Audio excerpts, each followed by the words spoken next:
السلام علیکم ورحمۃ اللہ وبرکاتہ۔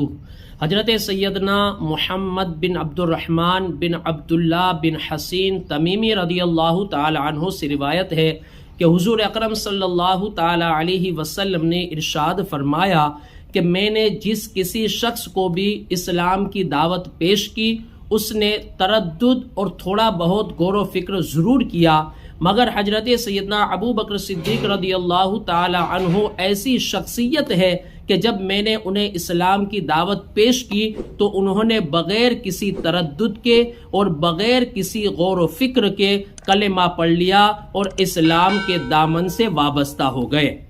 حضرات، یہ حضرت سیدنا ابو بکر صدیق رضی اللہ تعالی عنہ کی شان ہے جن کا یوم وصال 22 جمادی الاخری ہے۔ اللہ تبارک و تعالی کی ان پر بے شمار رحمتیں ہو اور ایسے عاشق اکبر کے صدقے میں اللہ تبارک و تعالی ہمیں بھی عاشق رسول صلی اللہ علیہ وسلم بنائے، آمین بجاہ النبی الامین۔ السلام علیکم ورحمۃ اللہ وبرکاتہ۔